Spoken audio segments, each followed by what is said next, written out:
Bien, seguimos entonces con el ejemplo donde se aplica el método de decisión multicriterio mediante suma ponderada, un método sencillo, sin mucha complejidad.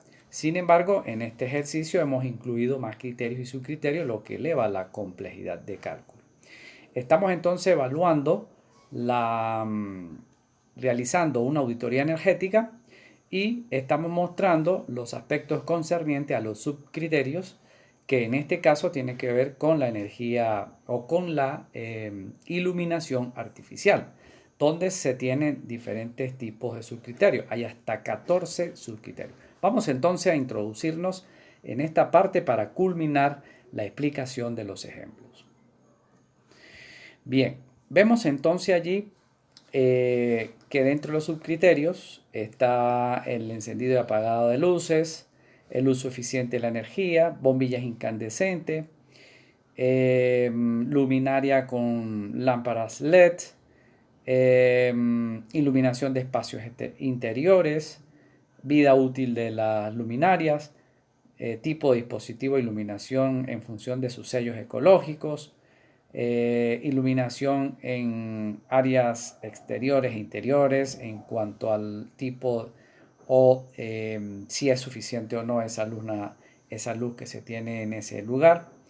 Luminaria de salones de clase, si de alguna manera están combinados con la luz natural y así sucesivamente. Entonces, como podemos ver acá, pues nos permite poder evaluar mediante un formato con una serie de preguntas que se aplica en este caso, a quien maneja la información de mantenimiento. Se responde sí o no, si es sí se le asigna un puntaje positivo binario 1 y si es no 0. Bien, en cuanto al tercer al tercer criterio, en los subcriterios en este caso tienen que ver con la iluminación natural. Los subcriterios estarían asociados con las áreas verdes y las áreas que están a disposición del centro escolar si tienen la luz adecuada desde el punto de vista natural. Si tienen identificados los salones con el mejor aprovechamiento de la luz natural, es decir, si se está haciendo de uso y si se tiene identificado. Se tienen identificadas las oficinas con el mejor aprovechamiento de la luz natural, no solo los salones, sino también los sitios administrativos.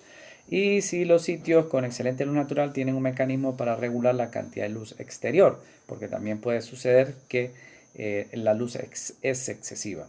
Y si se cuenta con avisos para favorecer el uso de luz natural. Entonces, bueno, en función de eso, pues tenemos los subcriterios. Nuevamente, las respuestas de acuerdo a la puntuación binaria, sí o no. Entonces, bueno, podemos ver acá para los criterios política y programa, para los criterios relacionados con iluminación artificial, la puntuación que se puede obtener. En este caso, la puntuación máxima se estableció en una escala de 0 a 20 puntos, se hizo en función de los 0 a 20 en cómo se llevan las notas en el sistema educativo venezolano, que se califica en función de 0 a 20 puntos. Es decir, que una calificación por debajo de 10 estaría suspendido o por debajo o raspado, como se dice en Venezuela, ¿no? En este sentido, la puntuación máxima para ese criterio de políticas y programas sería 2.6 puntos, que esto está en consonancia con el criterio, es decir, el peso del criterio, y la puntuación que obtuvo en este caso la escuela es de 0.47, lo que implica una relación porcentual de esos 2.6 puntos de 18%. En cuanto a la iluminación artificial, la máxima puntuación es 2.4 a obtener y se obtuvo de acuerdo a la valoración 1.39, es decir, 58%. En cuanto a la iluminación natural, la puntuación máxima es 2 puntos, obtuvo la escuela 0.80 para un 40% de desempeño. En cuanto a los equipos eléctricos, electrónicos, ofimáticos y demás, la puntuación máxima es 2.2, obteniéndose una puntuación de 1.23, es decir, 56%. En el caso de consumo de agua potable, la puntuación máxima 1.2 puntos y se obtuvo 0.36 unidades para un 30%. Para energías renovables, la puntuación máxima 2.6, se obtuvo 0,78 para un desempeño del 30% en ese criterio. En cuanto a la gestión de residuos sólidos urbanos, una puntuación de 1,6 y la escuela obtuvo 0,29 unidades para un 18% de desempeño. Agua pluvial, la puntuación máxima es 1, es el que menos peso tiene dentro de la ecuación de decisión. Obtuvo 0, por lo tanto, pues 0 desempeño en este sentido. En cuanto a la educación energética, 2,4 unidades y se obtuvo 0,89 para un 37% de desempeño. Para el siguiente criterio que tiene que ver con un criterio técnico que tiene que ver con el aire acondicionado y ventiladores, la máxima puntuación es 2 puntos y se obtuvo 1,34 unidades para 67%. En total, la escuela tuvo una valoración en una escala de 0 a 20 puntos de 7,55 unidades para un 35% de desempeño. Aquí está el resumen para todos los criterios que se utilizaron: políticas y programas 0,47, iluminación 1,39, iluminación natural 0,80 y así sucesivamente hasta llegar a aire acondicionado de 1,34. Entonces esos valores son el resultado de las tablas anteriores, que por ejemplo aire acondicionado nos dio 1,34, ahí se observa de dónde salió ese valor. Bien, ¿qué sucede con eso? Entonces, en una escala de 0 a 20 puntos, la calificación del centro escolar sería una escuela con altas deficiencias en su desempeño energético. Entonces, la importancia entonces de aplicar este método de decisión multicriterio es que nos permite entonces poder establecer o poder agregar una función que finalmente para muchos criterios y subcriterios me permite llegar a un solo numerito. Ese numerito se logra con una función de agregación. Esa función de agregación es la sumatoria algebraica de todos esos criterios y subcriterios, es decir, los valores que me dieron de acuerdo a los resultados de los cuestionarios en puntuación binaria 0 y 1. En el caso de 1, si era así, si cumplía, si todo era favorable, pues entonces ese era un valor de 1 punto. Y si no cumplía, pues sería un valor de 0.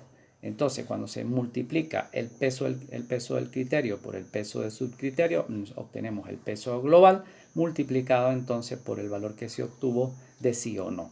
Así se suman algebraicamente, se agregan esta función y se obtiene entonces el valor final. En este caso nos dio 7,55 unidades en una escala de 0 a 20 puntos.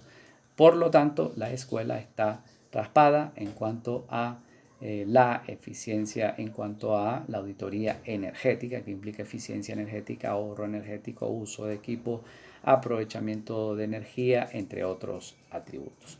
Bueno, con esto damos por concluida la explicación de la aplicación de los métodos de decisión multicriterio mediante suma ponderada, que como vieron se resolvieron dos ejercicios con suma ponderada de una manera muy parecida, con aplicaciones o con objetivos distintos, y el tercer problema pues se resolvió de otra manera mediante suma ponderada también.